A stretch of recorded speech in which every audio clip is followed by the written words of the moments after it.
ये शरीर कब तक क्रिया करता है? जब तक जीवात्मा इसके अंदर है।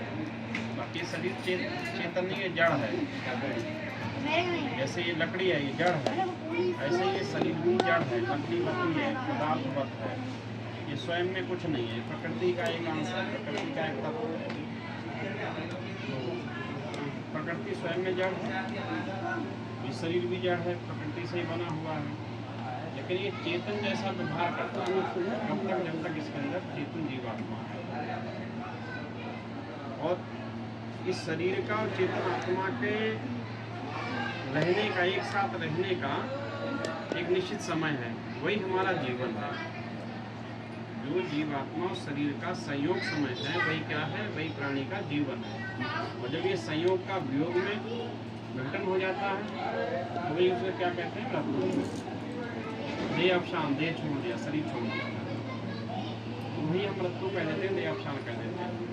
तो जब जीवात्मा जितना उसका समय शरीर में रहने का है, परमात्मा ने निश्चित किया है, उतने समय तक शरीर में रहता है। जब समय निश्चित हुआ, खत्म हुआ, तो इससे निकलना उसे पड़ता है किसी कारण से। तो ये शरीर मृत हो जाता है। लेकिन ध्यान रखना, जीवात्मा क्यों नहीं मृत होता? जीवात्मा अजर अमर है। जैसे हम है ना, हम हैं, हम कभी मृत्यु को प्राप्त नहीं होते। जीवात्माएं, सारी जीवात्माएं हैं, वो सब अजर अमर हैं, अनादि काल से। उनका भी कोई आदि अंत नहीं है। जैसे परमपिता परमात्मा अनादि है, ऐसे जीवात्मा भी अनादि है, और ये प्रकृति भी अनादि है।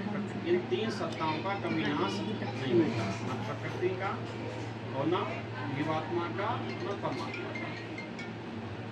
केवल इतना अंतर होता है, प्रकृति ये विकृति में भी, ये स्वरूप तो दिखाई दे रहा संसार का तमाम भौतिक पदार्थों द्वारा, ये प्रकृति का मूल रूप नहीं है, ये प्रकृति का विकृति रूप है। और जब ये विकृति रूप समाप्त होता है, प्रलय अवस्था आती है, तो अपने मूल रूप में चली जाती है, अणुबद्ध बन जाती है। और वो लगभग 432 करोड़ वर्ष तक, इतने समय तक ही वो अणुबद्ध रहती है प्रकृति। 432 करोड़ वर्ष के बाद फिर रचना इसकी प्रारंभ हो जाती है स्वाभाविक परमात्मा की क्षण इच्छा के माध्यम से, तो फिर ये विकृति में आ जाती है। तो जीवात्मा की मृत्यु कभी नहीं होती। क्यों नहीं होती? हमने कभी ध्यान दिया? नहीं दिया। जीवात्मा की मृत्यु इसलिए नहीं होती, इस जीवात्मा की जो आत्मा है वो कभी जीवात्मा को छोड़ती नहीं है। ये शरीर की भी मृत्यु नहीं हो, यदि शरीर से जीवात्मा कभी निकले नहीं तो इसकी भी मृत्यु नहीं हो। लेकिन इसका वियोग निश्चित है, इसका संयोग किसी दूसरे परमात्मा के द्वारा संयोग हुआ है। उसने एक समय निश्चित दिया है, उतने समय तक ही रहना इसको है, उसके बाद आपको छोड़ना है, इसलिए उसको निकलना पड़ता है। यदि शरीर से जीवात्मा ना निकलता है, शरीर भी कभी मृत्यु को प्राप्त नहीं होता। लेकिन वो परम पिता परमात्मा, हमारा जो पिता है, वो हमें कभी नहीं छोड़ता, जीवात्मा के बाहर कभी नहीं जाता, वो इसके अंदर हमेशा प्राणवत रहता है। इसलिए वो प्राणों का भी प्राण है, आत्मा का भी आत्मा, इसलिए उसको परमात्मा कहा गया।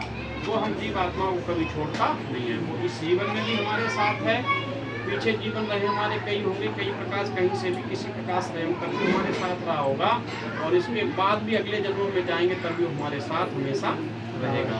इसलिए हम अजर अमर है। हमारा परमात्मा कैसा, हमारा पिता कैसा है, वो भी अजर अमर है, इसलिए हम भी अजर अमर हैं। पौराणिक भाषा में तो उसको ईश्वर का अंश ही कह दिया जीवात्मा, जबकि ऐसा नहीं, अंश नहीं है, ये उसके द्वारा उसके प्रदत्त है, लेकिन अंश नहीं है। लेकिन हमारे कुछ गुण स्वभाव परमात्मा जैसे नहीं रहते, कुछ गुण स्वभाव हमारे उससे भिन्न है। इसलिए परमपिता परमात्मा सब जगह है। मैं कह रहा था इतना सूक्ष्म है कि आत्मा को ही हम नहीं देख पाते। आत्मा कितनी सूक्ष्म है, बहुत सूक्ष्म है, अणु से भी ज्यादा सूक्ष्म आत्मा का स्वरूप है। अणु के भी टुकड़े नहीं किए जा सकते हैं, अणु के भी टुकड़े नहीं किया, अणुओं के टुकड़े नहीं किए जा सकते हैं।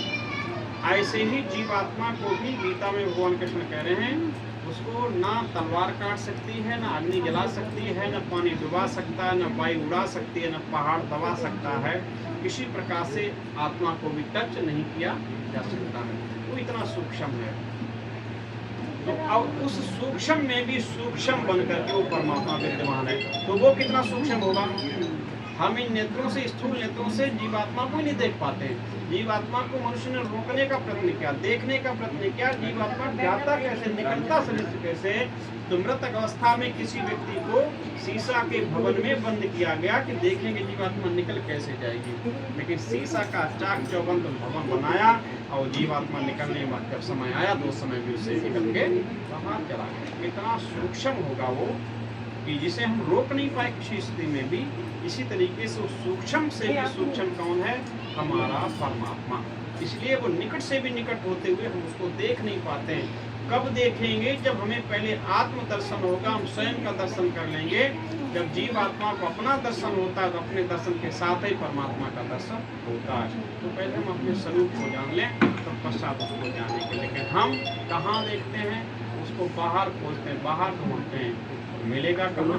वो अंदर मिलेगा, हम खोजते उसको बाहर हैं। इसलिए यही कारण उसके ना मिलने का, यही कारण उसका ना होने का।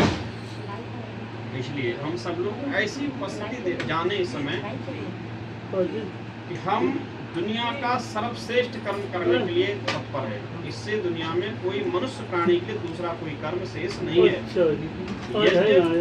वेदों में यज्ञ वही श्रेष्ठतम कर्म, श्रेष्ठ कर्म से भी कर्म श्रेष्ठ कौन है?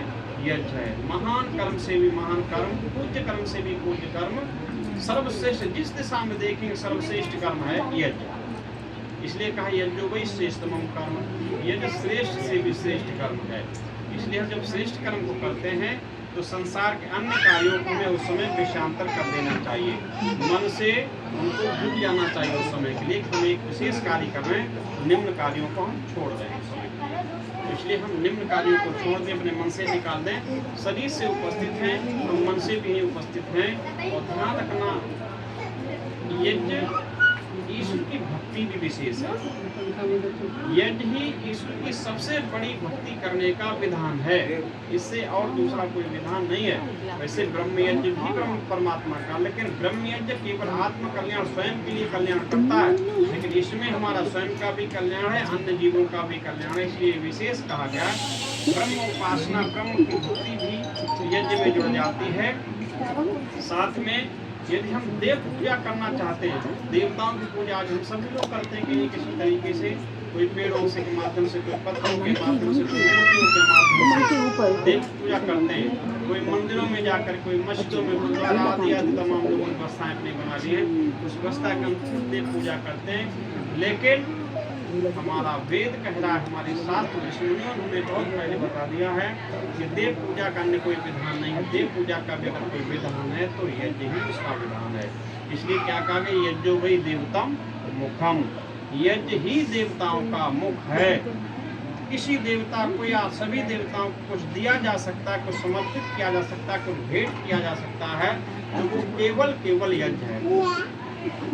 मेरी बात को समझो, इसलिए मैं कह रहा हूँ थोड़ा सा संस्कार पड़ जाए तो अच्छा। हम करने क्या जा रहे हैं आपको समझ में आ जाएगा। अन्यथा मैं आहुति लगवा चला जाऊँगा, आपको कुछ भी पल्ले नहीं पड़ेगा कि हमने क्या किया।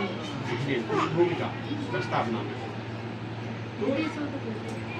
तो यज्ञ वही देवता मुखम, यज्ञ ही देवताओं का मुख है। नहीं तक मत देखें, तो डेली आप उससे करेंगे, करते गए थोड़ा मेरी बात थोड़ा समय मिला। इसको दे दो ना, उधर दे दो, किसी को उधर खिला लो, उधर बाहर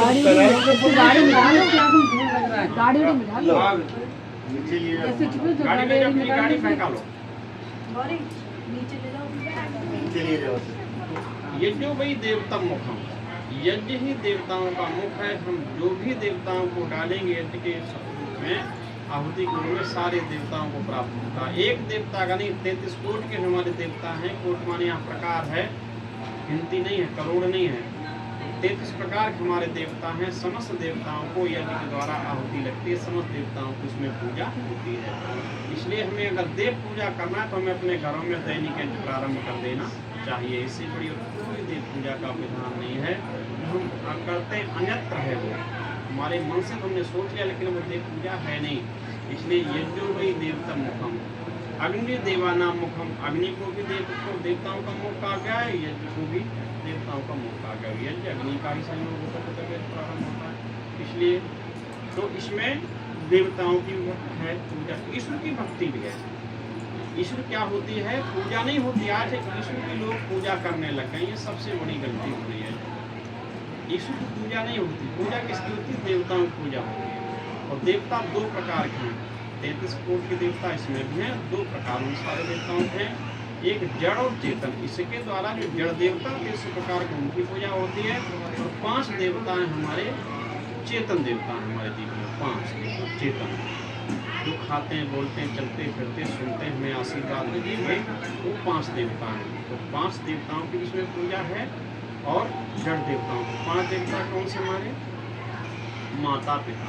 सबसे पहले देवता कौन है? माता पिता। तो हम लोग ससुराल में आगे उसके लिए माता पिता के स्थान में उसके सास ससुर उसके देवता हैं।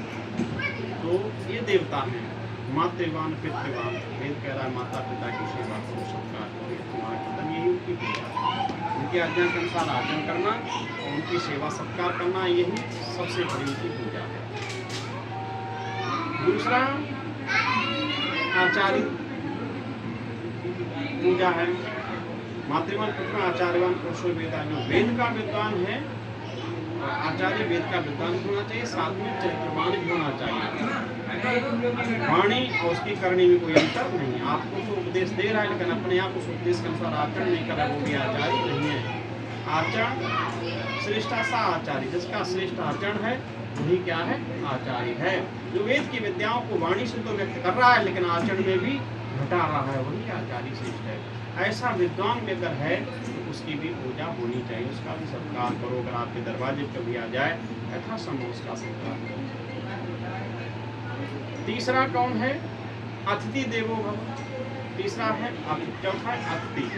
अतिथि जिसके कोई आने की तिथि ना हो, कोई शहर में फंस गए, आपको जानता कहीं न कहीं है, या आपकी गली में अचानक आकर आ गया, उसको लेट वेट टाइम किस तरीके से हो गया, कोई भूखा आ गया, कोई प्यासा आ गया, अगर हम गृहस्थी हमारे दरवाजे कोई व्यक्ति आ गया है और उसको सेवा की आवश्यकता है, मैं भी महसूस कर रहा हूँ, मेरी आत्मा भी कह रही इसको आवश्यकता है, पानी की इसको आवश्यकता है, भोजन की इसको आवश्यकता, कहीं न कहीं थोड़ा सा ठहरने की आज़ादी में अगर हमारे पास संभव व्यवस्था है तो हम उसको व्यवस्था देवे।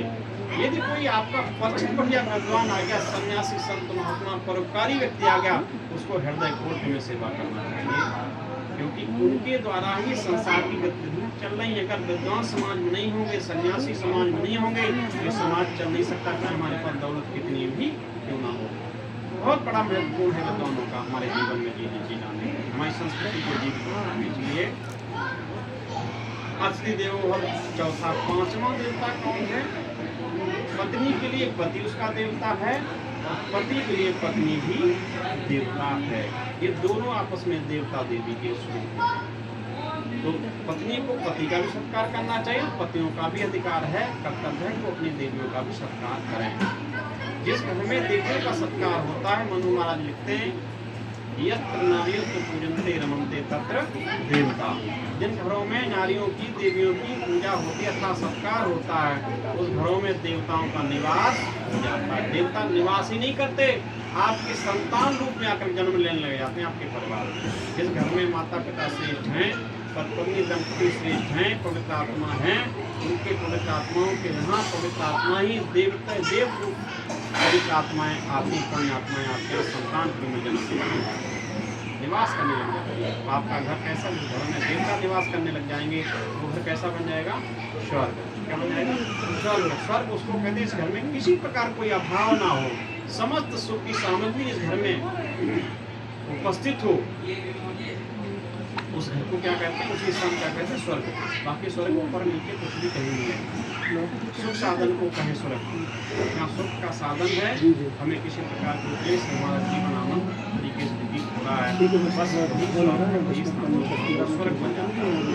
ये ईश्वर की मैं बताने जा रहा था, हमको क्या नहीं पूजा होती है देवताओं की। ईश्वर क्या होती है? ईश्वरी प्रार्थना उपासना। क्या होती है? स्तुति प्रार्थना उपासना, उसकी पूजा नहीं होती है। पूजा में हम कुछ न कुछ देते हैं, जैसे आप मेरी पूजा करें, आप हमसे पूछें आचार्य जी अच्छा पेट पूजा कर लो, या मैं पेट पूजा भी कराऊंगा, तो पेट पूजा कर क्या हुआ? कुछ खिलाएंगे ना, ये बहुत संकेत सभी समझ जाएंगे। किसी की पेट पूजा के लिए कहें, पेट पूजा के लिए कुछ खाना पीना, और यहीं पर आप बदल दीजिए, आचार्य जी आपकी मैं पीठ पूजा करूँगा, आप तैयार हो जाएंगे। विधि विधान क्या मिलाना कराना और कुछ है ना। अब गंदे पड़ने वाले अब सर का नाम ले लो तो और ज्यादा बढ़ेगा। तो पूजा करते हैं कुछ देना, यथाउचित देना। तो पूजा करते यथाउचित व्यवहार, किसके साथ कैसा व्यवहार करना है उसकी वो पूजा है। परमपिता परमात्मा के साथ हम व्यवहार नहीं कर सकते, ना आप उसको कुछ बुरा दे सकते, ना उसे कुछ अच्छा दे सकते हैं, क्योंकि वह सब कुछ देता, सबका दाता है। तो कौन है? वही परमात्मा है। दाता एक राम कहते हैं ना पौराणिक विधि, दाता एक राम भिखारी सारी दुनिया। तो परमपिता परमात्मा सबका दाता है, हम सब भिखारी हैं। और भिखारी कभी स्वामी को कुछ दे सकता? बोलो, दे सकता ना? अगर देता है अपमान करना है, लगाना भोग कुछ तुमको तो अपमान करना है, खिलाता है सब जब को उसे कैसे खिलाऊं मैं, अजब हैरान हो भगवान तुम्हें कैसे करूं किसका और आवाहन, तुम सर्वत्र व्यापक हो। बुलाने में निरादर अगर घंटी बजाऊं वो मेरे अंदर ही है, वहाँ नहीं है। हर व्यापक सर्वत्र समाना, परमपिता परमात्मा समान रूप से सब जगह व्यापक है। ऐसा नहीं मंदिर में ही है, मंदिर में परमात्मा आदि का घर में हमारे नहीं है, जंगल में नहीं है, हर जगह समान रूप से। देश काल दिस विदसिमाई, कहो कहाँ जहाँ पहुनाई। ऐसा देश कौन सा, ऐसा काल कौन सा, ऐसी दिशा कौन सी है जहाँ प्रमात्मा है नहीं। तीनों कालों में, समस्त संसार में, समस्त ब्रह्मांड में, समष्टि में समान रूप से व्यापक है, कहीं उसका अभाव नहीं है। इसलिए हम उसकी पूजा नहीं करें, क्या करें? उसकी करें स्तुति। वो लेता नहीं, वो सबको देता है, पूजा करने योग्य नहीं है, वो स्तुति करने के योग्य है। स्तुति किसको कहते हैं? प्रार्थना। स्तुति माने उसके गुणगान को, स्तुति है गुणगान, परमात्मा है कैसा, उसको गुणों का गान करना स्तुति कहलाती है। जैसे ईश्वर देव दयाल ने आर्य समाज के दूसरे नियम में परमात्मा के गुणों को व्यक्त किया है। जैसे सच्चिदानंद निराकार, सर्वशक्तिमान, न्यायकारी, दयालु, अजन्मा, अनंत, निर्विकार, अनादि, अनुपम, सर्वदा, सर्वेषु, सर्वव्यापक, सर्वंतर्यामी, अजर, अमर, अभय, नित्य, मतलब सृष्टि करता है। हमें उसकी उपासना करनी चाहिए। एक किताब में भी चौपतिया में आती थी पहले कक्षा 2 में, उसमें कविता आती थी, हम सबने शायद पढ़ी होगी। जिसने सूर्य चांद बनाया, जिसने चिड़ियों को चहकाया, जिसने तीनों को दिखाया, जिसने तारों को चमकाया, जिसने सारा जगत बनाया, हम उसी सूर्य को गाएं उसे प्रेम से। ये क्या है? ये उसी की स्तुति करना है, उसके गुणों को व्यक्त करना है। क्योंकि गुणों को हम व्यक्त करेंगे तो गुणी का हमें बोध हो जाता है। उसके गुणों को व्यक्त करते करते गुणी का हमें बोध होने लगता है। ऐसे जो परमात्मा के गुणों को व्यक्त करता है, परमात्मा का गुणगान करता है, वो परमात्मा को आज नहीं तो कल उसे बोध होने लगेगा।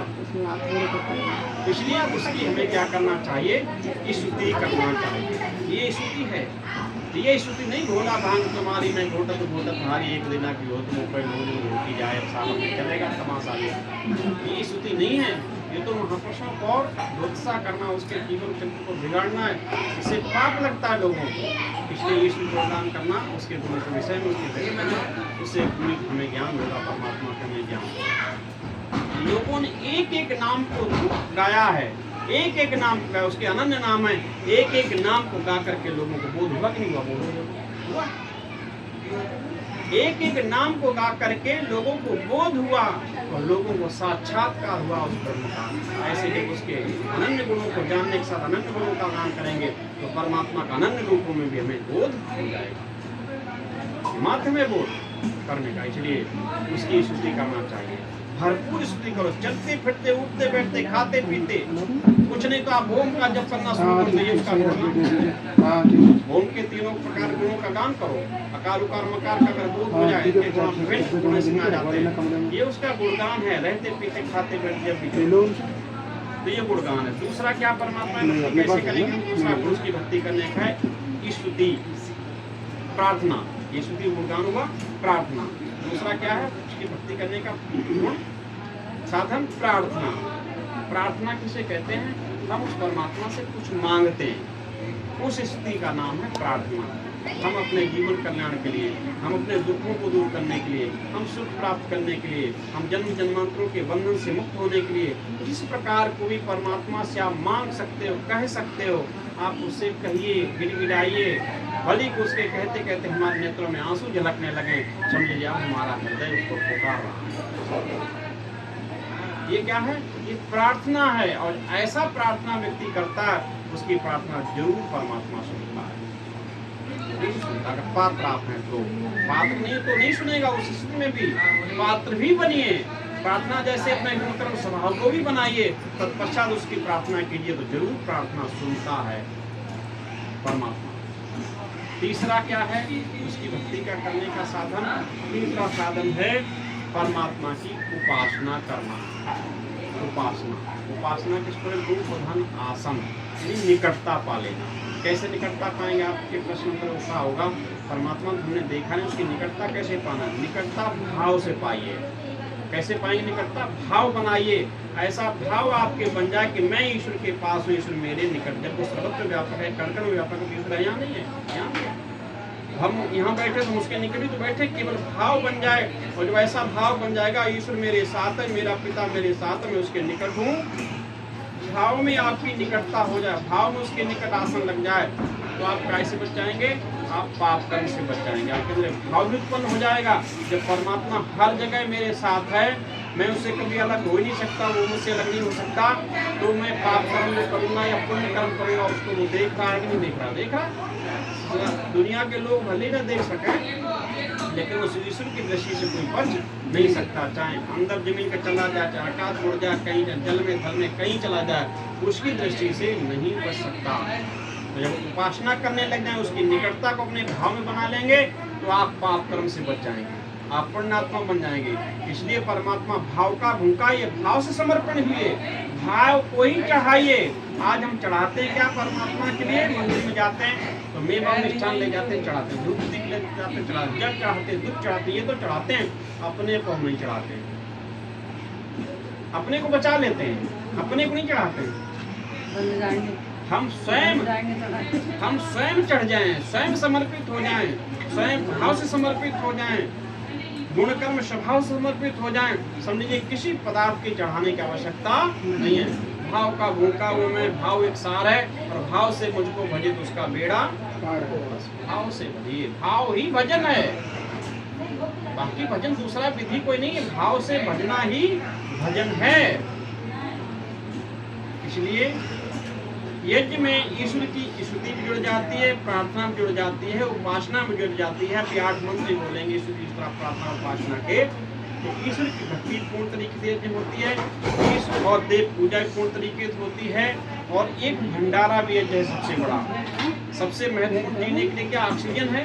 यज्ञ क्या होती है? ऑक्सीजन होती है, सारे जीवों को प्राप्त होती है, इसलिए ऑक्सीजन को हम बांटते हैं। भंडारा विलक्षण भंडारा, सबसे अद्भुत भंडारा है। ये जो भी विष्णु भी है, विष्णु कहते हैं परमात्मा के पालन स्वरूप को कहा गया है। इससे इस रूप से परमात्मा सारे संसार का, सारे जीवों का, हम सारे जीवों को गर्भ अवस्था में भी पालता, माँ के उदर में भी हम होते हैं, हमारा मुख बंद होता है फिर भी भोजन हमारे अंदर पहुँचाता है। हमारा 3 महीने के बाद बच्चा जब सारे अंग प्रत्यंग बच जाते हैं तो कान उसके जेल में बंद होते हैं, लेकिन सुनता है। कान बंद होने के पश्चात भी माँ के उदर में सुनता है, सुनने का काम करता है।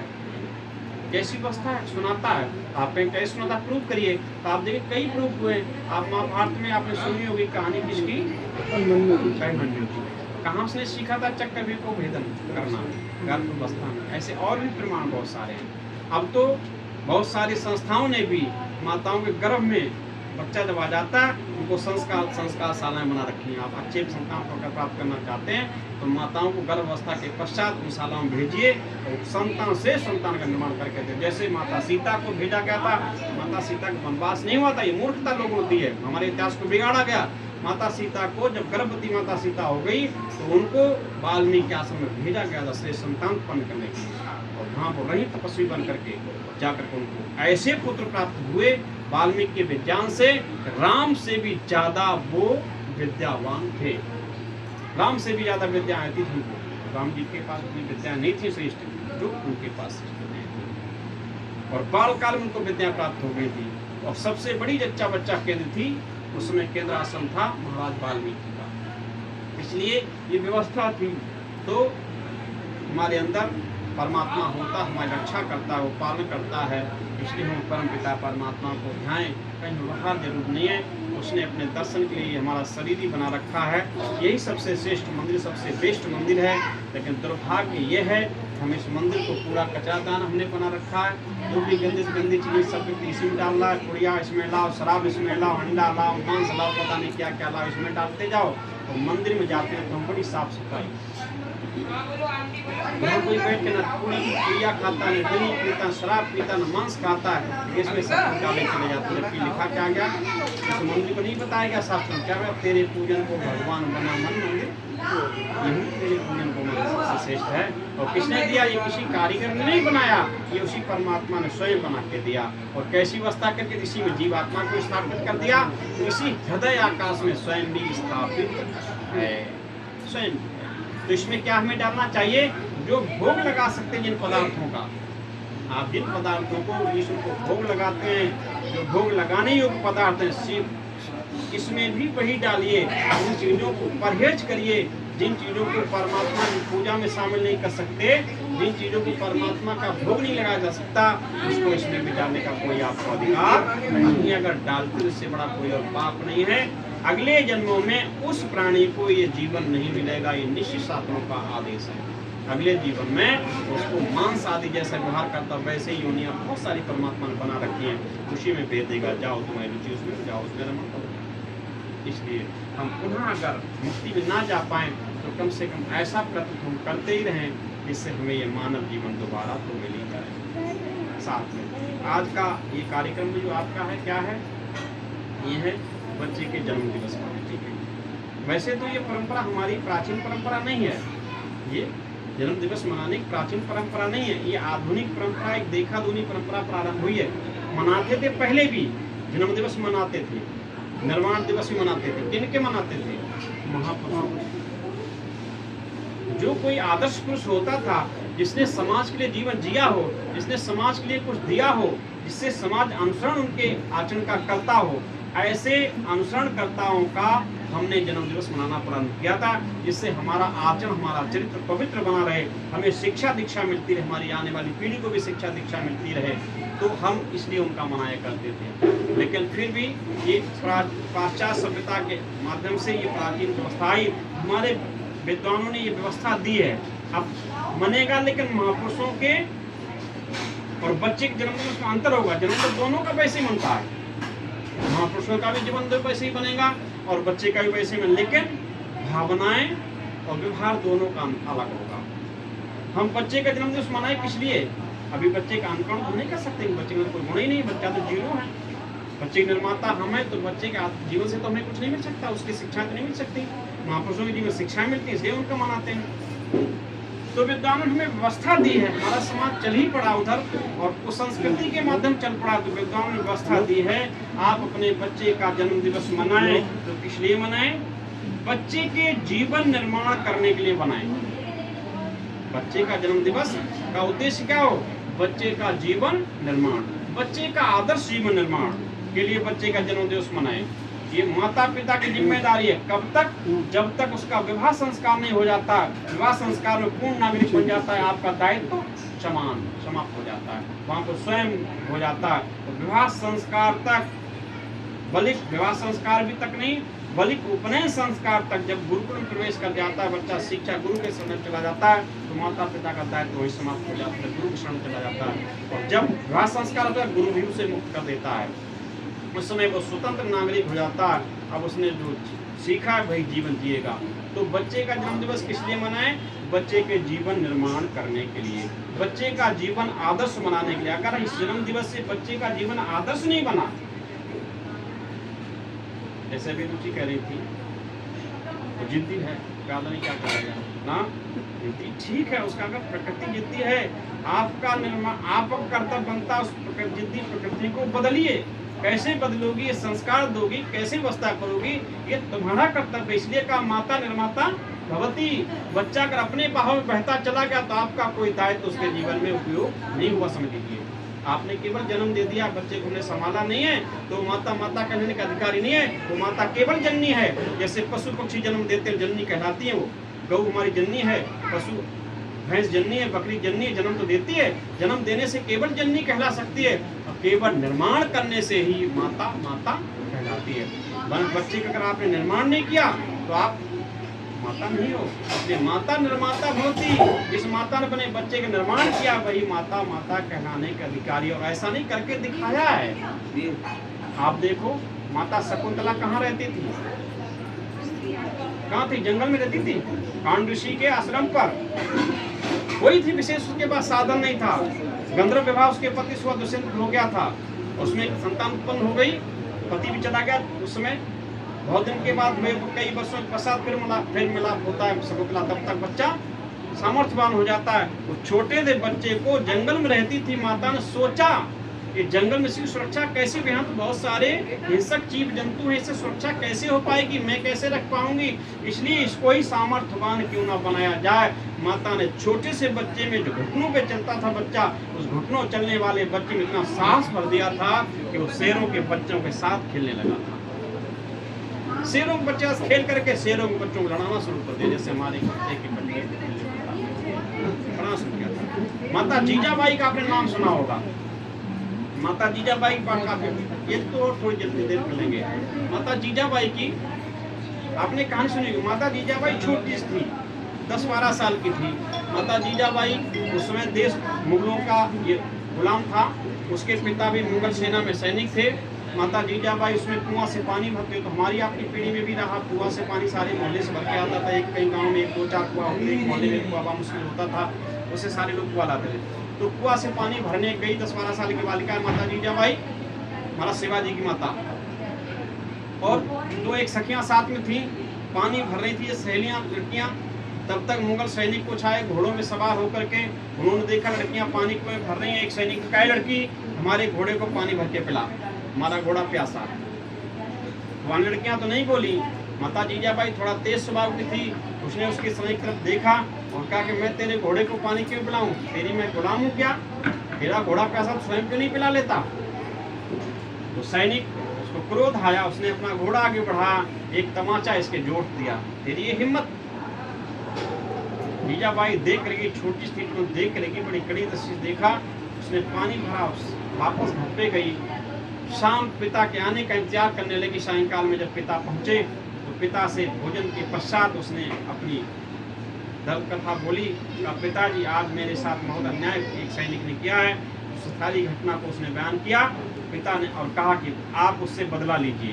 पिता ने कहा, बेटी मेरे बस की बात नहीं है, वो मुगल यहाँ हमारे देश पे शासक हैं और मैं उनकी सेना में सैनिक हूँ, छोटा सा व्यक्ति, मैं उनसे युद्ध नहीं कर सकता, हमारी बस की बात नहीं है। माता जीजाबाई भी शांत हो गई पिता की असमर्थता को देख करके, और आगे उसने व्रत लिया कि जाओ मेरा विवाह होगा, मेरा पति जो आएगा उस पति से मैं ये कार्य कराऊंगी, इससे बदला लेवाऊंगी। धीरे धीरे वो भी दिन आ गया। जीजाबाई की सगाई हुई और सगाई के पश्चात जब ससुराल में जाती है, पति से मिलती है, पति से मिलने से 1-2 दिन के पश्चात अपने दर्द को बयां करती, उस घटना को। पति भी, हाँ वो भी सैनिक थे, उस सेना में वो भी हाथ जोड़ लेते कि देवी ये मेरे बस की बात नहीं है। देखिए देवी का संकल्प भी होता। देवी ने फिर संकल्प किया कि मेरे पिता ने भी मना किया, मेरे पति ने भी मना किया, जाओ एक अधिकार मुझे निजी मिलेगा, उस अधिकार का मैं प्रयोग करूंगी, वो अधिकार मेरे माता बनने का अधिकार मिलेगा, मेरी कोख से जिस जो बालक उत्पन्न होगा और बेटा उत्पन्न होगा, ये कार्य मैं अपने बेटे से कराऊंगी। संकल्पशील वो माता हुई, धीरे धीरे गर्भवती हुई और संतान उत्पन्न हो। गर्भ में संस्कार देने प्रारंभ किए माता ने। और इतिहास करा जब शिवाजी 12 वर्ष हुआ है, सायंकाल में आसपास से बहुत सारे किला थे, छोटे छोटे किला थे मुगलों के, जिन पे अल्लाह अकबर आती थी आवाज कानों में। माता अपने भवन पे चढ़ती, 12 वर्ष की आयु शिवाजी की है। उस समय छोटे छोटे उन्होंने अपनी आयु के बहुत सारे साथी भी तैयार कर लिए थे, पूरी टोली तैयार थी शिवाजी की। माता सायंकाल अपने भवन पे चढ़ती है और कहती है, शिवाजी ये देख रहे हो चारों तरफ आवाजें जो आ रही हैं अल्लाह अकबर की,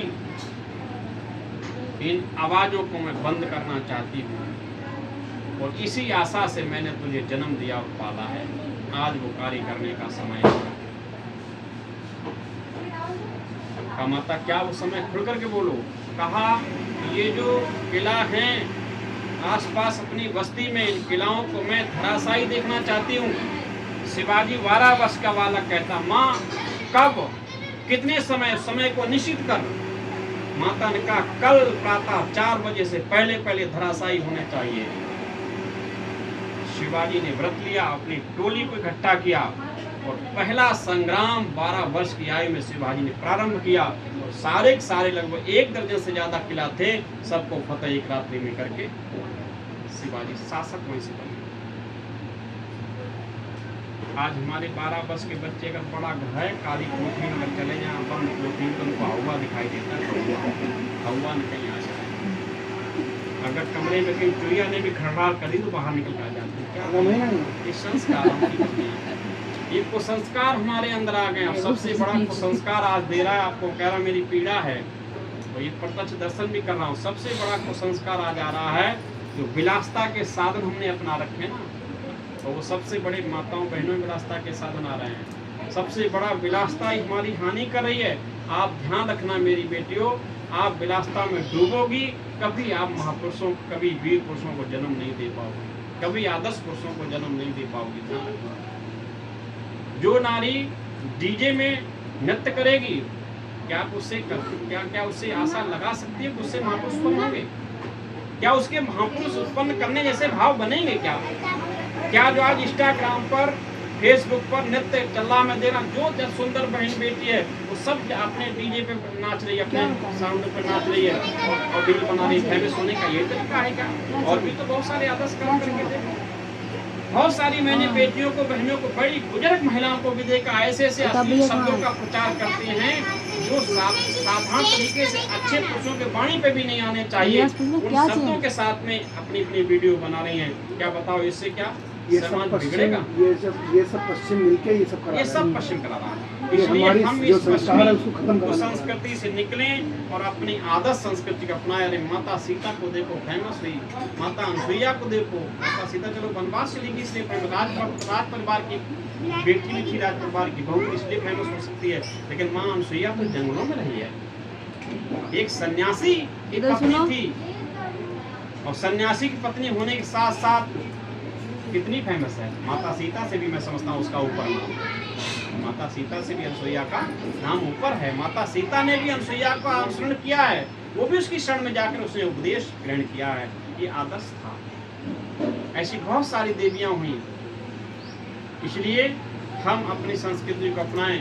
ये भी उसी तरीके से हम बच्चे का जन्म दिवस मनाने में कहने जा रहा था, इसलिए बनाए बच्चे का निर्माण हो, बच्चे का जीवन आदर्श बने, बच्चे पर दृष्टि रखें। जैसे एक व्यापारी व्यक्ति पूरे वर्ष पर व्यापार करता है और जब उसकी जो वित्त वर्ष आती है उसमें पूरे वर्ष का लेखा जोखा निश्चित करता है और उसमें निश्चित करता है क्या हमने इसमें इस वर्ष में खोया है क्या पाया है। अगर लाभ हुआ तो कितना लाभ हुआ, हानि हुई तो कितनी हानि हुई। अगर हानि हुई तो आदर्श व्यापारी उस हानि से बचने के लिए और प्लस में व्यापार करने के लिए व्यवहार करता है। अगली वर्ष हमारी हानि ना होवे, हम इस हानि से बचे और हमारा प्लस में व्यापार बढ़े, तब उसका व्यापार आगे बढ़ता है। यही ठीक हमारे अगर बच्चा हमारा 1 वर्ष का हो गया, ध्यान रखना 1 वर्ष में आकलन करना चाहिए। 1 वर्ष में बच्चे कितना विकास हो जाना चाहिए था, कितना शारीरिक विकास होना चाहिए था, कितना चारित्रिक विकास होना चाहिए, कितना मानसिक विकास होना चाहिए था।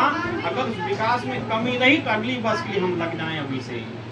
अगले वर्ष में उसकी पिछले वर्ष की भरपाई करें। अगले वर्ष में कितना विकास उसका होना चाहिए, उसका विकास संस्कार हमें देना चाहिए। अगर ये ठीक हो रहा तो ठीक है, अगर नहीं ठीक हो रहा तो समझ लीजिए हम माइनस की तरफ जा रहे हैं। तो ये लेखा जोखा है। परमात्मा से प्रार्थना, ये इसलिए परमात्मा से प्रार्थना करते हैं, हे प्रभु हमारी संतान जो सर्वश्रेष्ठ हमारा तत्व है जीवन का, जो सर्वश्रेष्ठ पदार्थ जीवन का, सर्वश्रेष्ठ जो आदर्श जीवन का है वो संतान होती है। ये संतान हमारी आदर्श बने, इससे हमारे परिवार समाज का कल्याण करने वाली हो, स्वयं के जीवन इसका सुखी रहे, हमारे परिवार समाज को भी सुखी बनाने का काम करें। ऐसा जीवन है कि भगवान राम कृष्ण जैसा महापुरुष बने, ये महाराणा प्रताप, ये महाराज शिवाजी, ये दानी क्या नाम वो थे भामाशाह जैसा ये धनवान स्वामी धन का स्वामी बने, राष्ट्र धर्म के लिए काम आवे, ऐसा बने और पैसा बनाने का प्रयत्न करें, तब जाकर के जन्म दिवस आपका है। ये नहीं साहब आपने बत्ती मोमबत्तियाँ जला ली, आपने फुलने फूका लिए और शाम को गाय बजाए, फोड़े भूखे और केक को काटा, हो गया बर्थडे। क्या था इसकी आज मैं थोड़ी प्रक्रिया और बढ़ाऊँगा, आपको दिखाएंगे क्या होना चाहिए। अगर जो आज मैं कराऊँगा इसमें क्रिया, अगर आपने भी वो आचरण में धारण करके बच्चे में डालने का प्रयत्न किया तो आपका बच्चा वास्तविक आदर्श बनेगा और जैसा आप चाहोगे वैसा ही बनेगा, निश्चित वैसा ही बनेगा। उसके साथ तप आपको भी करना पड़ेगा, ऐसा नहीं तप आप ना करें बच्चे में संस्कार चले जाएं, उसके लिए तपना पड़ेगा। क्योंकि माता पिता ही वो सांचा होते हैं जिसमें ढलकर के संतान बनती है। माता पिता संयुक्त वो सांचा होते हैं जिसमें ढलकर के संतान बनती है। जैसे मिट्टी बनाने वाली ईंट को सांचा होता है जिसमें ढलकर के मिट्टी से ईंट बन जाती है। अगर सांचा टेढ़ा है, सांचा वक्र है, सांचे में कोई त्रुटि है तो ईंट भी उसमें त्रुटि कौन ही बनेगी, कभी त्रुटि रहित नहीं बन सकती। इसलिए हम लोग सांचे हैं, अगर हमने अपने को स्वयं में ढाला है तो समझ लीजिए हमारा संतान का निर्माण ठीक हो रहा है। आइए गायत्री मंत्र बोलें।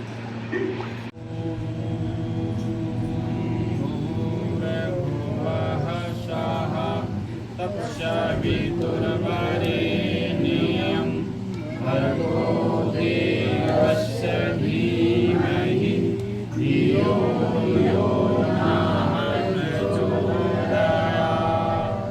ॐ भूर्भुवः स्वः तत्सवितुर्वरेण्यं भर्गो देवस्य धीमहि धियो यो नः प्रचोदयात्।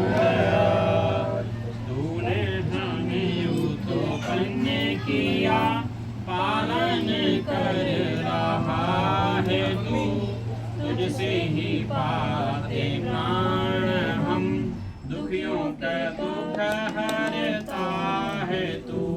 तेरा महान तेज है, छाया हुआ सभी स्थान, सृष्टि की वस्तु वस्तु में तू हो रहा है विद्यमान। तेरा ही धरते ध्यान हम, मांगते तेरी दया। ईश्वर हमारी बुद्धि को सुश्रेष्ठ मार्ग पर चला, तू वेद मार्ग पर चला, कल्याण मार्ग पर चला, तू धर्म मार्ग पर चला। उस परमपिता परमात्मा की बड़ी दया के साथ लोग वेदी पर उपस्थित हैं और बच्चे के जन्मदिवस के उपलक्ष्य में यज्ञ को प्रारंभ करने जा रहे हैं। आइए सीधे हाथों में जल रखा हो सबके पास में, इसमें विधि से संसार का सर्वश्रेष्ठ पदार्थ का पान कर रहे हैं, ऐसा माने अमृत पान कर रहे हैं। ओम अमृतोपस्त्रणामसे स्वाहा। दोबारा फिर लीजिए, इतना जल लेवे जो गले तक आवे आपके, ज्यादा ना अधिक हो ना न्यून हो। ओम अमृतापिधानमसे स्वाहा। ओम सत्यम यशः श्रीमय श्री शैतान स्वाहा। हस्त प्रक्षालन कर लें, जल को लेकर के पीछे छोड़ दें। और ये बीच की दोनों अनामिका और मध्यमा उंगली को निकालेंगे, जल में डुबोएंगे, अंगों को स्पर्श करेंगे। पहले सीधे अंग, जैसे सीधा हाथ है सीधे तरफ से ही हम स्पर्श करेंगे। जैसे दो आँखें दो कान, पहले सीधे अंग को पहले, बाएं को बाद में। भीतर देखते जाओ। ओम वांगे मस्ते अस्तु, ओम नस्वर में प्राणयस्तु, ओम अक्षर में चक्षुरस्तु, ओम कर्ण में श्रुतमस्तु, ओम पार में बलमस्तु, ओम ओर में ओजुवस्तु, ओम अष्टान में गातनु तन्नामः सह संतु। पूरी शरीर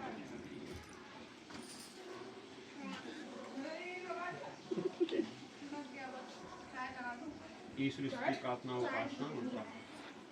ओम विश्वानि देव सवितर दुरितानि पराशुभ, यद भद्रं तन्नयाशुभ। ओम हिरण्यगर्भः संवर्तताग्निभूतस्य जातः पतिरेकयासीत्, सदा धार पृथिवीं ध्यामुते मां, कस्मै देवाय हविषा विधेमाम्।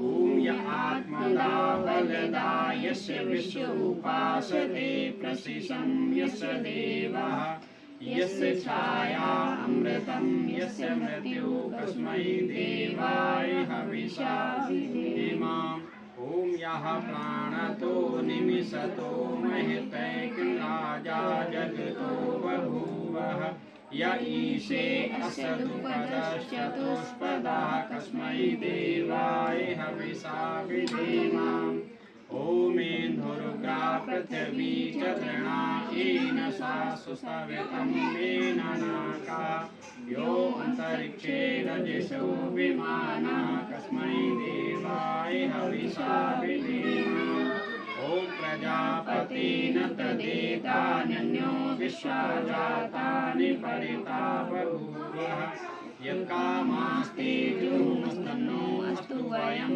श्यामपतयो रयिणाम् ॐ सन्नो बन्धुजनिता सविधाता धामानि वेदभुवनानि विश्वा यत्र देवा अमृतमानिशाना तृतीये ब्राह्मणैरयन्तः ॐ अग्नेय सुपथाराये अस्मान् विश्वानि देववयुनानि विद्वान् युयुधस्य मधुराणमेनो भूयिष्ठान्ते नमः इति श्री प्रार्थना उपासना मंत्रः अतः स्वस्ति वाचनम्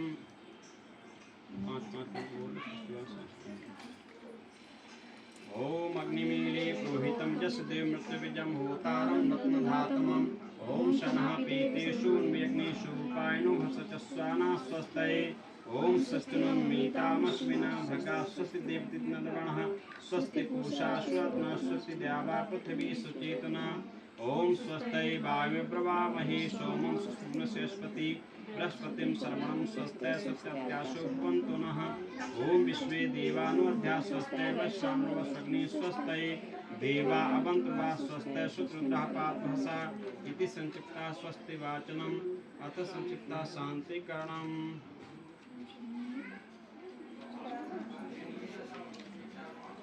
ओम चंद्राग्नि भवतामो विचंद्रा वरुणारातव्या चंद्रा सोमा सविताय संयो चंद्रपूषणा वाजसातो ओम शनो भगा शमुनः संसोस्तु सनः प्रंदिशं सन्तुराया सन्नसतस्यम संसासन्नो अर्म प्रजातु अस्तु ओम शनो धाता सं धत्तानस्तु सन्नुरुचि भस्वदावी संदोषि बृहति शन्नो देवानां शैवानि सन्तु ओम शन्नो अग्निस्तु शन्नो मित्रावरुणोष्णासं सन्ना सुकृतां सुकृतानि सन्तु सनः ईश्वरवातु वातः ओम शन्यो द्यावा पृथ्वी पूर्वतो समन्तरिक्षं दृश्यो नो अस्तु सन ओषधीर्वनिनो भवन्तु सन्नो रजस्पत्रस्तु जिष्णुः इति संक्षिप्ता शान्तिकरणम्। और हमारे संस्कार कितने हैं? 16 संस्कार और आयु को 100 वर्ष में बांटा है। 4 भागों में अगर हम बांट दें 25-25 4 भागों में आयु होगी। ऐसे ही 4 हमारे आश्रम हैं, तो 4 आश्रमों को 25-25 अवस्था में बांटा गया। तो पहला आश्रम कौन सा? ब्रह्मचर्य आश्रम। ब्रह्मचर्य आश्रम कितने वर्ष तक? 25 वर्ष की आयु तक। फिर गृहस्थाश्रम 25 से 50 तक गृहस्थाश्रम के लिए। फिर वानप्रस्थ 25-50 से 75 तक, 75 से 100 वर्ष का सन्यासी। तो ये हमारी व्यवस्था थी पहले। अब संस्कार हमारे जीवन के हिस्से 4 हो गए, ब्रह्मचर्य से लेकर संन्यास तक, और संस्कार 16 हैं। अब संस्कारों को देखो कैसे बांटा लिखेंगे, क्या व्यवस्था की है। 25 वर्ष की अवस्था तक हमारे कितने संस्कार हैं? 13 संस्कार। कितने? 13 संस्कार हो जाने चाहिए 25 वर्ष की अवस्था तक। और रहे कितने संस्कार? 3, बल्कि संस्कार 2 ही रह गए। अंतिम 16वीं अंत्येष्टि है, तो 2 संस्कार रह गए। तो कितनी अवस्था? 75 वर्षों में 2 होने चाहिए। अंत्येष्टि तक अगर मान लें 3 संस्कार हमारे 75 वर्षों 100 पूरा वर्ष करें तब तीनों होते हैं। 75 वर्ष में 3 संस्कार और 25 वर्ष में 13 संस्कार पूरे करते हैं। कहीं लोग मूर्खता बस कह देते हैं ऋषियों को विभाजन करना नहीं आया। 25 वर्ष में 13 संस्कार, 75 वर्ष में 3 संस्कार, ये कौन सा प्लान करने का तरीका? नहीं भाई, ये ऋषियों की बड़ी दूरदृष्टि हुआ करती थी। ऋषि दृष्टा नहीं, अणुप्रमाणु दृष्टा भी हो जाते कर लेते होते थे। इसलिए उन्होंने बड़ा सोच समझ सारी व्यवस्थाएं की। और जब तक ये देश ऋषियों की परंपरा पर चला है तब तो देश महान रहा है, विश्व का गुरु रहा, विश्व का सम्राट रहा है। 13 वर्ष की अवस्था 25 वर्ष की अवस्था तक 13 संस्कार हमारे हैं। 13वां संस्कार कौन सा? विवाह संस्कार। 13वां संस्कार कौन सा? विवाह। 25 वर्ष के बाद तक विवाह संस्कार हमारे विवाह के तैयार होते हैं। और विवाह से पूर्व संस्कार कितने हो जाते हैं? 12 संस्कार। लगातार हर 2 वर्ष में, हर 6 महीने में संस्कार हैं। इसलिए संस्कार हैं कि संस्कारों से निर्माण होता है। संस्कारों निर्माण, संस्कारों से अच्छे विचार, अच्छा जीवन बनता है। और संस्कार 2 साथ 4 विद्या। जब संस्कारों 2 साथ आ जाते हैं तो क्या हो जाती है? अविद्या हमारे जीवन में आ जाती है। संस्कार 2 साथ 4 विद्या। जब संस्कार 2 साथ जाता है तो 1 हो जाता है। इंद्रिय 2 साथ 4 विद्या। जिसका संस्कार बिगड़ गया उसकी इंद्रिय भी बिगड़ जाती है। उसका मन पहले बिगड़ता है, मन के बाद में उसकी 10 इंद्रियां बिगड़ जाती है। वो इंद्रियों के वशीभूत हो जाता है। जो उसका मन कहता है, जो उसकी इंद्रियां कहती है, वही करने लग जाता है। सत्य का बोध नहीं रहता, धर्म का बोध नहीं रहता, पाप पुण्य का बोध नहीं रहता, और पशु का जीवन जीने लग जाता है। इसलिए संस्कार दिए हमारे ऋषियों ने। तो हमारा जनेऊ संस्कार हो जाना, जिसको उपनयन संस्कार हमारे बच्चों को होने चाहिए, हमारे होने चाहिए, लेकिन हमने उसको नहीं लिया। हमारे पुरोहित भी ऐसे स्वार्थी बन गए, केवल हम ही श्रेष्ठ रहे, बाकी समाज श्रेष्ठ ना बन पाए। ये भी इसके पीछे दीप नहीं है, क्योंकि ये श्रेष्ठ बन जाएंगे तो हमारा व्यापार नहीं चलेगा, हम लोगों पर छाए नहीं रहेंगे, हमारा जो शोषण की नीति है वो हमारी लागू नहीं होगी। इसलिए लोगों ने हमें संस्कारों से वंचित कर दिया। हमको जनेऊ लेना चाहिए। जनेऊ हमको लंबी आयु का वरदान देता है। जनेऊ हमें विद्या की वृद्धि हमारे अंदर कराता है। जनेऊ हमारे अंदर ब्रह्म तेज को धारण करता है। इसलिए जनेऊ हमारे जीवन को सभी तरीके से समृद्धशाली बनाता है। तो हमें जनेऊ धारण करना। जो बच्चा जनेऊ है, जिसका 8 वर्ष की अवस्था में हो जाए, उसको संस्कार मिल जाए आचार्यों द्वारा, क्या वो मजाल बिगड़ जाए? उसका जीवन नहीं बिगड़ेगा, वो आदर्श बनेगा। उसके जीवन में कभी विकार दुर्विचार नहीं आ सकते, व्यवहार आ सकता है। इसलिए हमें जनेऊ लेना चाहिए। हमको जनेऊ छुड़वा दिया गया। हमें इस कलावा में कहीं कोई विधान नहीं, किसी शास्त्र में कोई मायाजाल दिखा दे, किसी विधि में, किसी विधान में कोई कलावाने का विधान नहीं है। लेकिन आज हमारी परंपरा क्या चल पड़ी? निरंतर लपेटे रहते हैं, निरंतर बहुत मोटा लोग लपेटते हैं, जबकि अधिक दिन तक कलावा बांधते हैं तो भी नहीं बांधना चाहिए। इस कलावा में बैक्टीरिया, वायरस पनप जाते हैं, जिसको हम साफ नहीं कर पाते हैं, हमारे शरीर के लिए रोग उत्पन्न करता है। इसलिए लंबे समय तक कलावा बांधने का विधान भी कर भी लेते हो। आज पूजा पत्ती किया है, दूसरे तीसरे दिन को खोल दीजिए। ये है जनेऊ धारण को करना चाहिए प्रत्येक। अब तो ऋषि दान के माध्यम से तो स्त्री पुरुषों सबको जनेऊ धारण करने का अधिकार है। स्त्रियों को वंचित कर दिया गया था, विद्या से ही पढ़ने मध्यकाल में कर दिया गया था। स्त्री शूद्रो न ध्यताम, उनको पढ़ने लिखने का अधिकार नहीं रखा गया था, चाहे किसी वर्ण की स्त्री होती। लेकिन बारी ऋषिदानंद उन्होंने आकर के पुनः वेदों को खोल के हमें पुनः वैदिक विद्या दी, हमें आज अधिकार दिया। आज बेटियां ग्रुप में जाओ, देखो शस्त्र पाठ करती हैं वेदों की। प्राचार्य चतुर्वेदा वर्तकारी हैं। सूर्या देवी आज भारत में चतुर्वेदा के नाम से जानी जाती हैं, पूरे विश्व में विख्यात हैं। वो चारों वेदों की, उनको प्रकांड विद्वान है, चारों वेद कंठस्थ उनको हैं, चतुर्वेदा के नाम व्याख्यात है सूर्य देवी। इसलिए आज बेटियों ने बहुत सारे, तो हमको जनेऊ लेना चाहिए। मैं जनेऊ लाया भी हूँ। आप लोगों में भी अगर कोई जनेऊ लेना चाहें तो मैं आपकी कामना से लाया। तो इसका विधान क्या है? विधान इसका ये है कि जितने भी आपके शरीर समाज आत्मा को हानि दे पदार्थ, हानि दे व्यवहारों को, उनको छोड़ दें। जिससे आपके शरीर की हानि हो रही हो, ऐसा व्यवहार ना करें। जैसे मदकारी द्रव्यों का सेवन करना, आपके शरीर की हानि होगी, या कुछ भी करें। अगर मदकारी द्रव्य शराब आदि का सेवन करेंगे, मांस आदि का सेवन, शरीर हानि होगी। और शारीरिक हानि से सारी हानि प्रारंभ हो जाती है। तो जिससे शारीरिक हानि हो उसको छोड़ दें। जिससे समाज की हानि होती हो, आपको हानि ना होकर समाज को हानि होती हो, कुछ कार्य ऐसे हैं जो समाज की हानि हो रही है, हमारे परिवार की हानि हो रही है, ऐसे कार्य हमें नहीं करना चाहिए। जिसकी आत्मा को क्षति पहुंचती हो, हमारी आत्मा दुखी होती है, आत्मा को कष्ट पहुंचता हो, ऐसा हमें व्यवहार नहीं करना चाहिए। वो सारे व्यवहार त्याज्य हैं और वो सब पाप कर्म होते हैं। शरीर की हानि हो रही वो भी पाप कर्म है, अगर समाज की हानि हो रही हमारे द्वारा वो भी पाप कर्म है, और आत्मा की हानि हो रही वो भी पाप कर्म है। हमें पाप कर्मों को छोड़ देना चाहिए। ये है इसका विधान। बाकी कोई ऐसा विधान नहीं जिसको आप धारण कर पाएँ, बल्कि आपको श्रेष्ठता की तरफ ले जाता है, आपको अच्छे विचार देता है। आपके अंदर कंधे 3 ऋण जो होते हैं, माता पिता और आपके गुरु आदि के, इनके देव ऋण होता है, उन ऋणों से मुक्त करने का आपको संकेत करता है। आप माता पिता की सेवा करें निरंतर, आप आचार्य गुरु जो आपके हैं, जिनकी शिक्षा दीक्षा आपको मिली है, मिल रही, कहीं ना कहीं आपका जीवन उनके द्वारा सही दिशा को पा रहा, उनकी सेवा करिए। देव ऋण जो ऋषि ऋण है, उनके ऋषि ऋण को विद्या का प्रचार प्रसार करिए, कराइए। और देव ऋण यज्ञ आदि करते कराते रहिए। देव ऋण है जो देवताओं द्वारा हमारे ब्रह्मांड में देवता 13 कोटि हम कहीं कहीं हमारा उपयोग कर रहे हैं, उनके बिना हम जीवित नहीं रह सकते, इसलिए देव ऋण भी हमारे ऊपर है। तो वो देव पूजा यज्ञ के द्वारा देव ऋण पूरा होता है। इसलिए 3 ऋण भी है, साथ में 3 संकल्प इसमें होते हैं, 3 गांठें होती हैं, उसमें 3 संकल्प भी होते हैं कि जनेऊ धारण करने वाले को अभाव मुक्त हो जाना चाहिए, उसे परिश्रमी बनना चाहिए, पुरुषार्थी बनना चाहिए, उसके जीवन में किसी प्रकार का अभाव नहीं रहना चाहिए। और ऐसा भी नहीं कि लोग बुरे कर्म से धन कमाएं तभी अभाव से मुक्त होगा, अच्छा कमाएंगे तभी मुक्त हो पाएंगे। आप देखिए बड़े बड़े हमारे देश के साथ सेठ भामाशाह जैसे लोग हुए, धर्मात्मा ही लोग थे। बड़े कार्य को बुरे कर्म करके नहीं किया जा सकता। बहुत बड़ी ऊंचाइयों में व्यक्ति जाता है तो श्रेष्ठ कार्यों से ही जा सकता है, अपने विवेक बल से ही जा सकता है, बुद्धि बल से ही जा सकता है, तभी वो बड़ा ऊंचा बन सकता है। इसलिए हमें अच्छे कार्य करना चाहिए। तो ये छोड़ दो। दूसरा अभाव मुक्त, 3 गांठ से संकल्प होते हैं। अभाव, आपके जीवन में अभाव नहीं रहना चाहिए। आप ऐसा संकल्पशील, ऐसे संघर्षशील बनिए। दूसरा, आप अन्याय मुक्त रहें, ना तो अन्याय किसी के साथ करें और ना अपने ऊपर अन्याय सहन कुछ न करें। अभाव मुक्त, अन्याय मुक्त और अज्ञान, आपके जीवन में अज्ञान ही नहीं रहना चाहिए। इसी के लिए आप स्वाध्यायशील सदग्रंथों को पठन पाठ करें, अच्छे आप पुरुषों का सत्संग भी करें, तो आप अभाव मुक्त भी, अन्याय अज्ञान मुक्त भी रहेंगे। ये 3 ऋणों से भी, 3 अभावों से भी मुक्त हैं। इसलिए जनेऊ आपको पहनता है। साथ में आपकी ब्रह्म आज्ञा को हमेशा पालते हैं। ब्रह्म आज्ञा क्या? जो आपकी आत्मा कहे, जिसको सत्य कर्तव्य के रूप में आत्मा स्वीकार करे वही ब्रह्म आज्ञा है। और जिसको दुष्कर्म के रूप में आत्मा स्वीकार करे, वो आपको मना करेगा नहीं इसको ना करो। जिस कर्म करने में आपको भय, लज्जा उत्पन्न हो, डर उत्पन्न हो, छुपना टुकना आवे, कोई हमें देखे नहीं, हमें यही बुरा करने में आत्मा आपको रोक रही। और जिस कर्म के करने से आत्मा आपकी प्रफुल्लित है, आत्मा आपको उत्साहित कर रही है, आत्मा करिए और करिए और खूब करिए, कोई देखे और देखे, हमको आए, हम बुलाएं सबको, समझिए वो धर्म कर्म है, उसको करिए, वही ईश्वर आज्ञा है।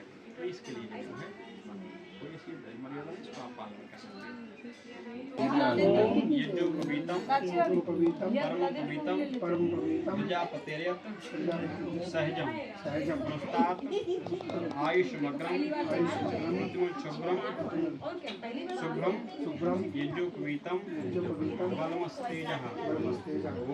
ओम यज्ञो पवित्रमसि यज्ञस्त्वा यज्ञो पविते नोपैनहामि।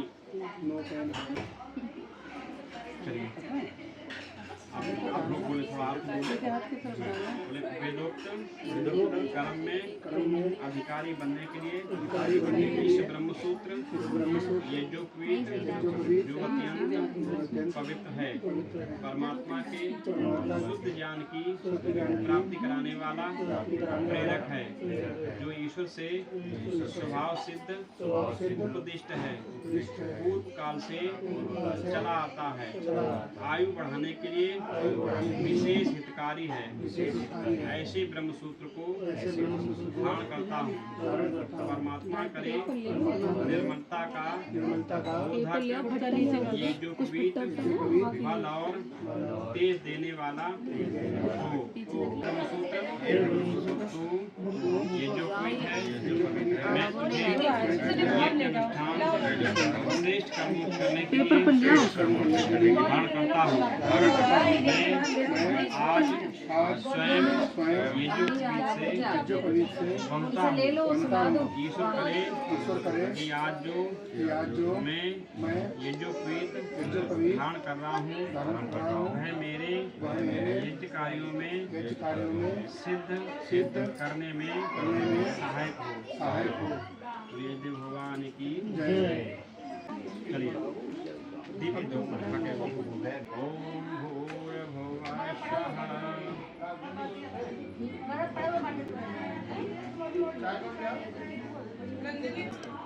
दीपक से जलाओ। ओम भूर्भुवः स्वः। भूम्ना पृथिवी वर्णमात् शास्त्रे पृथ्वी देवजनि पृष्ठे मन्नादायादे। बीच में नहीं रखे, हाथ जोड़ते। ओम तुषाग्नि प्रतिजाते तुमिष्टाप्नोते संस्कृतिगामयं अस्मिन् विश्वे देवाय जमानस्य दत्त। ओम अयंत इदम आत्मा जात वेदस्तेने दशवदश्चेधवधाय चास्मान् प्रजाया पशुभिः ब्रह्मवर्चसे नानादेन समेदय स्वाहा इदम अग्ने जात्मे सिद्धन्नमः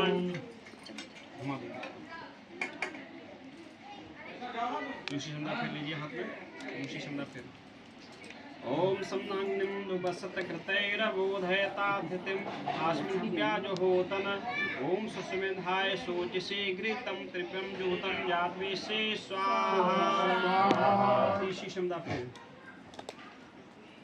ओम तन्त्वा संवृढेन्द्रो घृतेन बध्यामसि रक्षोचारिष्टैश्व विजयी भव सर्वत्र सर्वदा विजयी भव सर्वत्र सर्वदा विजयी भव सर्वत्र सर्वदा विजयी भव सर्वत्र सर्वदा जगति भवतु सुगानं जगति भवतु सुगानं जगति भवतु गानं जगति भवतु गानं सुदिनं सुदिनं जनं दिनं सुदिनं सुदिनं जनं दिनं भवन्तु मंगलं दिनं दिनं भवन्तु मङ्गलं जनं दिनं सुदिनं सुदिनं जनं दिनं सुदिनं सुदिनं जनं दिनं जनं दिनं शुभमस्तु सदा जनं दिनं शुभमस्तु सदा जनं दिनं शुभमस्तु सदा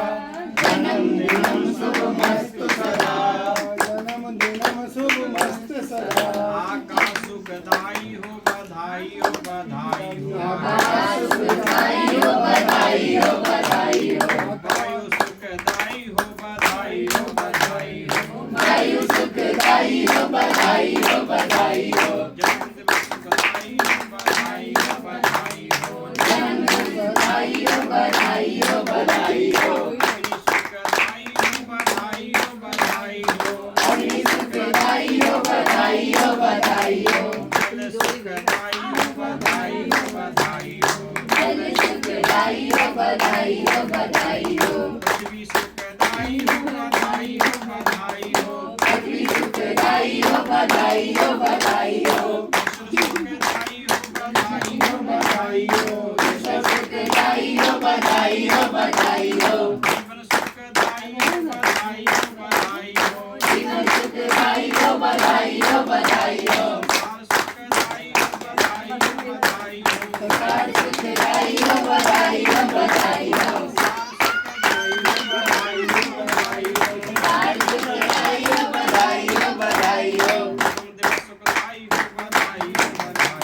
जन्म दिवस सुखदाई हो बधाई हो बधाई हो जन्म सुखदाई हो बधाई हो बधाई हो जन्म सुखदाई हो बधाई हो बधाई हो जन्म सुखदाई हो बधाई हो बधाई हो बधाई हो बधाई हो बधाई हो बधाई हो बधाई हो बधाई हो बधाई हो बधाई हो जीवे विश्वासम सूर्यां विश्वासम त्रयप्रमां सदात्मादीनां श्याम स्वस्ति स्वस्ति स्वस्ति। मैं ज़्यादा उसमें यही नहीं पता लग रहा है कि हम जो वर्षें बीत गई हैं उसका शोक मना रहे हैं कि आने वाली वर्ष का हर्ष मना रहे हैं।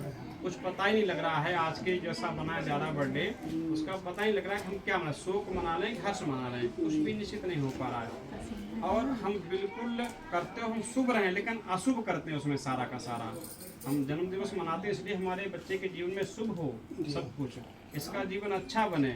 क्योंकि जन्म दिवस मैंने बताया था दो बच्चों का और महापुरुषों का दो प्रकार अलग अलग हैं। बच्चों के जीवन निर्माण के लिए जन्म दिवस मनाते हैं और महापुरुषों के जीवन से प्रेरणा लेकर अपने जीवन को सही व्यतीत करने के लिए जन्म दिवस मनाते हैं। इसलिए तो बच्चे का जीवन शुभ हो, बच्चों का जीवन सुखदायी, इसलिए जन्म दिवस मनाना चाहिए। लेकिन कर क्या रहे हैं, हम अशुभ कर रहे हैं उसी को। कैसे? सबसे पहले क्या है, हम वहाँ फुकना फुलाते हैं, ठीक है, और फिर उसको क्या करते हैं, उड़ते हैं।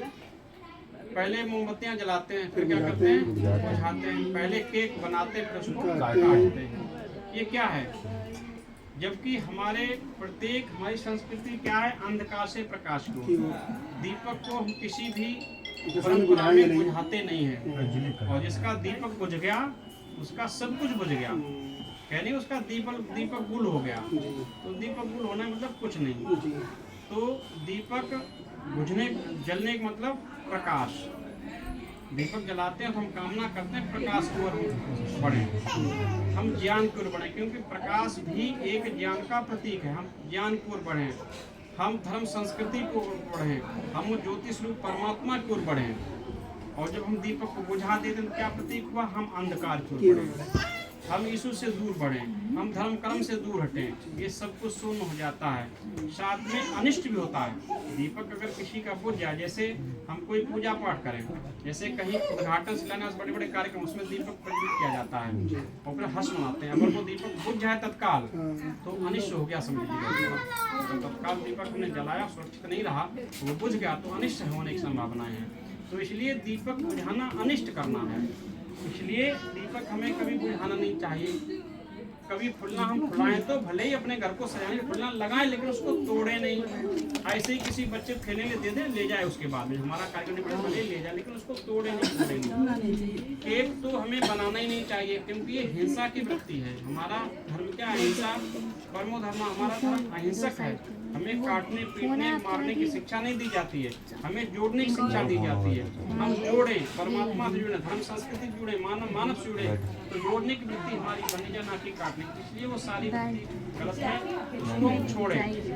हम बच्चे के दीपक जलावें, और दीपक मोमबत्तियाँ नहीं। अपने घर में जितने बच्चे की आयु हो, शास्त्र कहता है, भगवान ने निश्चित किया है, उस आयु के गिनती के अनुसार दीपक जलावें। घर के दीपक जलावे, अपने घर में रखें, उसको प्रकाशित रहने दें। कम से कम वो रात्रि तो भक्ति से प्रकाशित रहे दीपक उसके साथ में। घर में यज्ञ का दीपक जलेगा, आपके घर का प्रदूषण भी समाप्त होगा। वो दीप यज्ञ ही होता है, एक तरीके यज्ञ का रूप होता है दीप यज्ञ। तो साथ में प्रकाशित के साथ में हमारी कामना भावना में हमारे बच्चे का भी जीवन प्रकाशित हो, परमात्मा ऐसी हम भावना करते हैं। साथ में फल बांटे, हम काटे नहीं, हम केक ना काटने, फल लड्डू पेड़ा आदि जो भी है पूरा भाग, संपूर्ण भाग हम बांटें। फलों को बांटें, फल की कामना के साथ बांटें, मिष्ठान बांटें, मीठा जीवन उसका मधुर जीवन है, इस तरीके की भावना के साथ बांटें। तो हम इस तरीके से वितरण करें, बांटे नहीं, काटे नहीं। तो ये भावनाएं हम बदलें। साथ में यज्ञ के साथ में हमने वेद भगवान की वाणी है, वेद सब सत्य विद्या की पुस्तक है, और वेद का पढ़ना पढ़ाना सुनना सुनाना सभी मनुष्यों का परम धर्म है। तो हम सब लोगों ने परम धर्म किया है। इसमें अगर हम मंत्रों का अर्थ करते बहुत समय लग जाता। हमने उस बच्चे के जीवन के लिए ऐसा कुछ भाग नहीं, जो मांग नहीं लिया उस परमपिता परमात्मा से, और हमने अपने स्वयं के लिए भी मांग लिया। आपको 3 आचमनों के, अगर हमने 3 आचमन कराए तो उसकी व्याख्या करने लग जाएं। 3 आचमनों में आपने मान लीजिए कि आपने 2 आचमनों में अपने लिए सब कुछ मांग लिया है, जो परमात्मा से मांगने योग्य है। तीसरा आचमन शेष रह जाता है। जैसे आपने कथा भागवत सुनी होगी, भागवत में एक राजा बलि की आती कथा, बामन अवतार की कथा।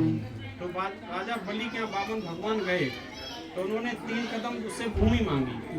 तो राजा बलि दानी थे, बहुत बड़े राजा बलि के, महाराज एक भी आपने दान मांगा, 3 कदम भूमि क्या है, हमारे पास तो बहुत बड़ी भूमि का भाग है, कितना भी ले सकते हो आप, किलोमीटरों है, कोसों है। राजा महाराज भगवान ने भगवान का नहीं मुझे 3 कदम ही भूमि चाहिए, तो ऐसे काम चल जाएगा, ले लीजिए, क्या है नाप लीजिए।